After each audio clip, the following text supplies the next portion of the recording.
I got one night at Prairie Dog State Park, staying at the Branded Cedar Campground. And boy, is this a pretty place. I'm going to give you a little walk around, show you the campground, and a bit of the park. I think there's like 6 or 7 different campgrounds here. So I can't show you everything, but I'll give you a good idea of what you're in for if you come out to visit this place, which I do. I've only been here for half an hour and I already recommend you come out and check it out. It's very nice. So you come in on this road if you're coming to Branded Cedar. The top of that hill up there is a bathroom. There's not a lot of sites at Branded Cedar. I think there's probably only 6 or 7 sites. But we'll walk down the road here and I'll show you what we got. So why would you want to stay here in the first place? Well, there's a lot of different types of sites. There's primitive sites, there's RV sites like I got. They're all fairly spread apart. And then this is just a very, very quiet area. The nearest town is Norton, Kansas. And there's a couple restaurants, gas station and stuff like that. But just this part of Kansas is beautiful. We're in the Northwest. But you can see, here's where I'm at now. There's my Sunlight 16BH. Let me go and flip this around so I can show you. I'm at the site 304. I'll show you site 304. So you can see behind me is just this beautiful field, beautiful trees. There's water on the other side of those trees back there. And then I got the water and electric. There's like 1 or 2 bars of cell signal with Verizon here. So not very good signal, but that's okay. It's a really, really, really nice spot. Site 304 is the first one that you come to when you enter the campground. And you can see my nearest neighbor is a good, I don't know, 70, 80 feet away. But very, very, very pretty spot. Got a picnic table with shade, which is nice. And then all those trees behind with a little bit more shade. And then Ricky's sniffing the fire ring. There's some food in there somebody left. That's what he's trying to get. And he can't have it. But just look how pretty all the way back there. Bays of hail. And then, like I said, on the other side of those trees is the water. We'll get down there and take a look in a little bit. So tonight is a Monday night towards the end of September. And you can see it's just the 3 of us staying here at the moment. 306, 305, and that's 304 there. And then it looks like 303, 302, probably just down to 301. I think you get 6 sites here. Let's go down and look a little bit more. Site 303 has a paved pad, concrete, and it's wheelchair accessible. You can see a bit of the lake back there behind the trees. And so we're going up on top of the hill. And here we're at the other end of Branded Cedar. It's just one street, one row. And you can see that's the first one there, 300. And then all the way down, you can see all the way down to mine at the very end. So 6 sites. And then there's also a picnic pavilion there that you could rent. And then, like I said, up on the hill is the bathroom. And then you can see the dump station behind that sign as well. So from here, we're going to go down the road, past those bales of hay, and I believe that's going to get us access to the lake down there. Let's check it out. So at the bottom of that hill, you can go right, and this just loops you back around to the campground. And then down on the other end there, there's an archery range. But in our case, we're going to go left. I guess that's Sibelius Lake. Sibelius. That's a name you don't hear very often. We'll head down here. So on top of the hill here, above Sibelius Lake Drive, there's another campground. That's the main road that you come in on. So we might walk past there later. If not, I'm just showing you now so you could see. The video that I recorded before this was at Eisenhower State Park. And boy, did I do a crappy job of that. So I'm trying to be a little bit more eloquent here, a little bit more organized, if nothing else, to give you a look around this campground, because it is a very pretty place. I was really just pressed for time and had terrible weather at Eisenhower. So I did the best I could, which wasn't very good, but hopefully this one makes a little bit more sense. At Prairie Dog in general, I noticed several little just off by themselves picnic areas like this, and some of these big old shady trees. So there's quite a bit of that to explore if you come here as well. We're coming down here. If I make a left at this intersection, that'll take me back up to the main road. We're going to go straight down to the lake. We're here at Meadow Lake Campground, and from what I understand on the map, this will take us down to the lake. I believe there's some sort of loop down at the water. Let's see. So this is all primitive camping down here, but boy, are these pretty spots.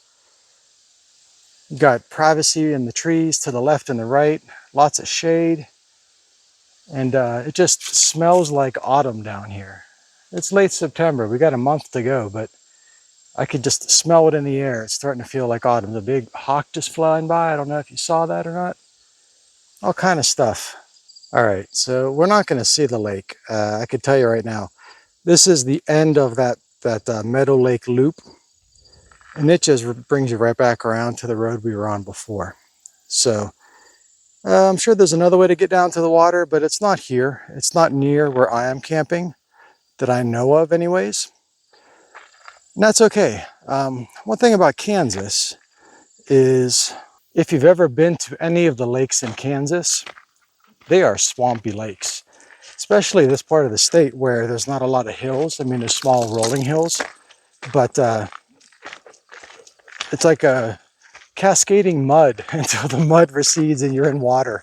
So there's really not like a well-defined shoreline in many places in Kansas. There's exceptions to that, of course, there's exceptions to that, but from my experience, the majority of the lakes that I've been to in Kansas have just been, you kind of just sink through mud until you come to some water. So that's probably the case here, but there's got to be a boat dock somewhere. So if I come across that, I'll show you. If not, that's okay. So we're heading back where we came from. And then up ahead here, there's going to be a nature trail on the right. We're going to take that trail up onto the main road, which is up over that hill. So we are walking up this nature trail, and it's basically a like a mowed path in this very pretty field. Just to kind of show you where we're at here. Very, very nice.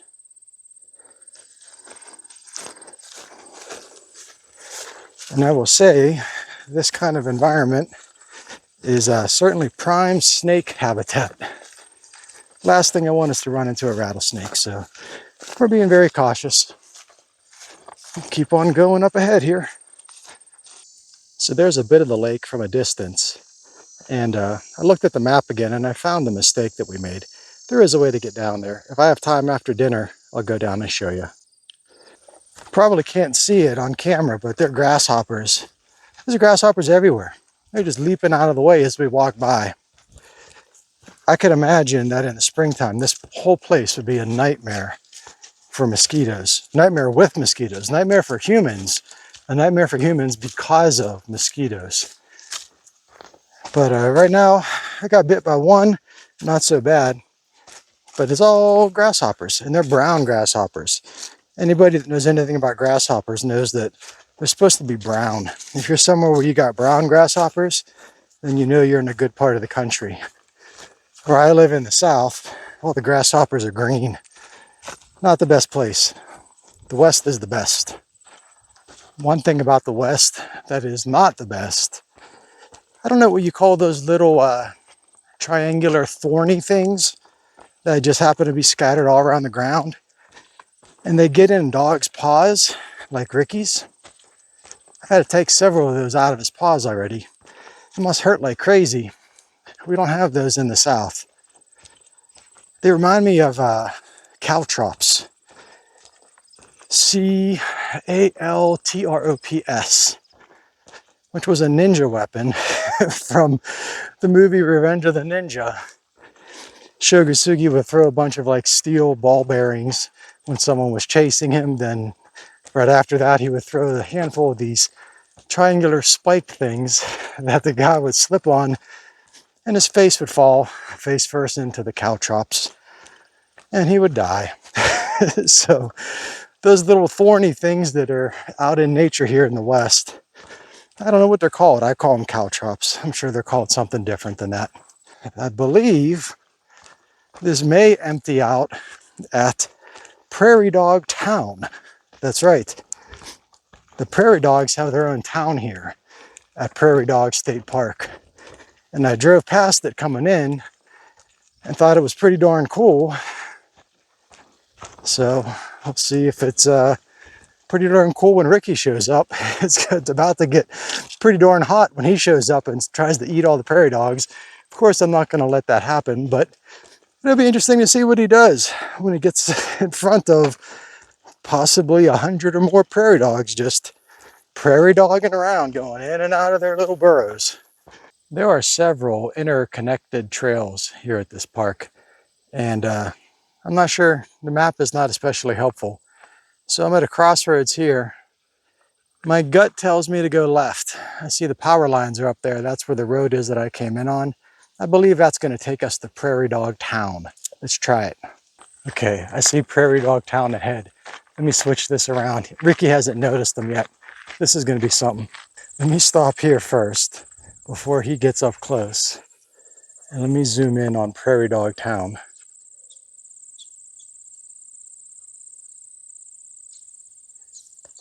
They're all chirping around. All these mounds got prairie dogs in them. There's tons of them. They're all chirping though. They're going in their holes. They're not running around.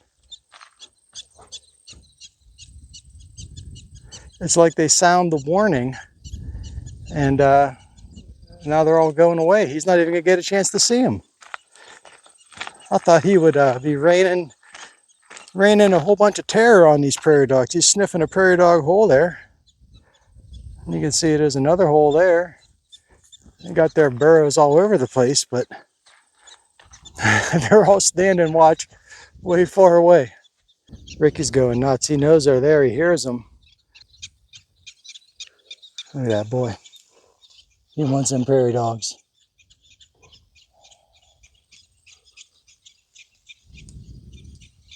I don't think he's ever going to get... If I took him off the leash, he'd chase after them and he'd fall in a hole and it'd break his leg. So that ain't happening.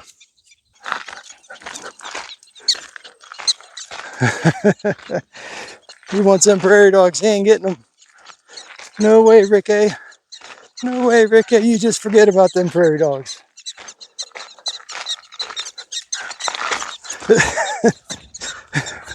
Nope. See, there's a hole right there. He almost fell in it and broke his leg. Oh man, he's really...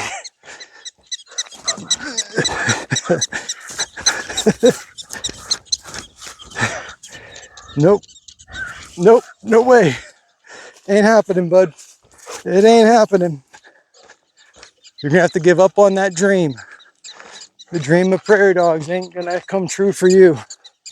Look, there's one right over here at the edge of the parking lot chirping. Crazy, crazy. There's another trail here that goes down this ways. I don't think we're gonna go down there tonight. We're gonna come back around and head back to the campground that direction. Ricky is going bonkers. There's a whole nother field of prairie dogs over here. Like, I don't know, a couple 100 yards full of prairie dog mounds. It's like a whole nother part of the town.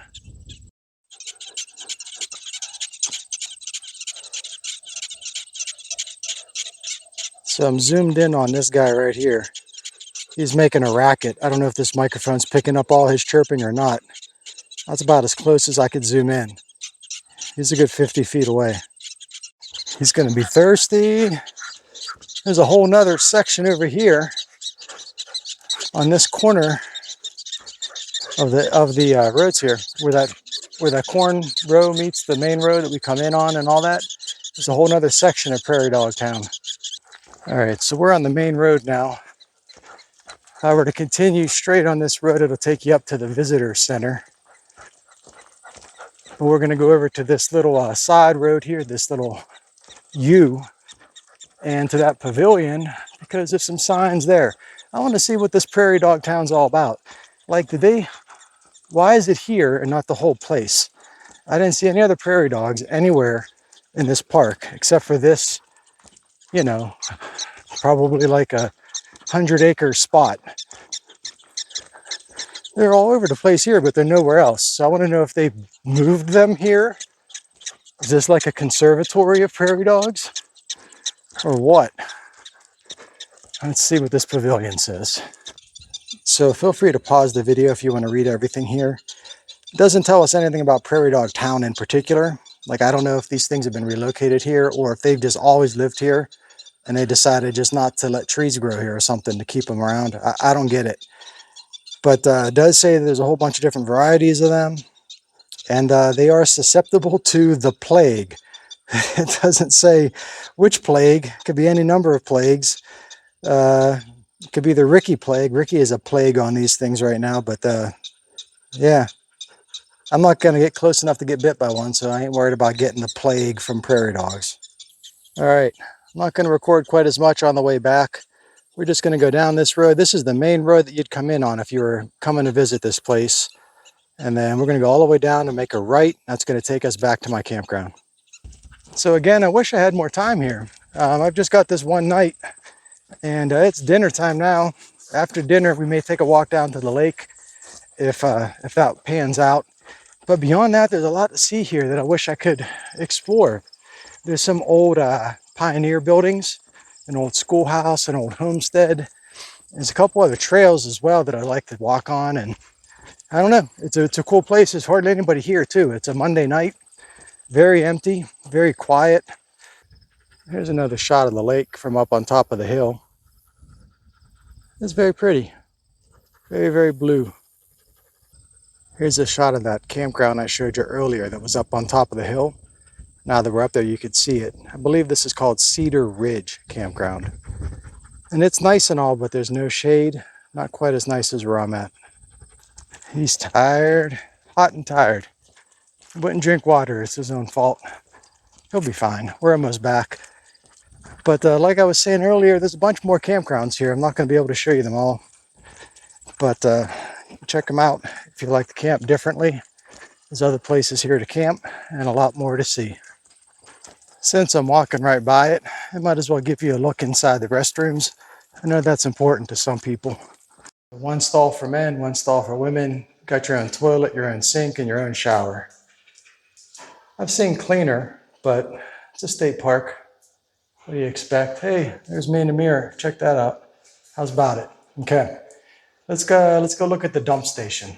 There you go, dumpster. And then looks like the dump station will accommodate 2 campers at once. Pretty much straightforward dump station. Aren't you glad you saw it? Well, now you saw it. Be glad.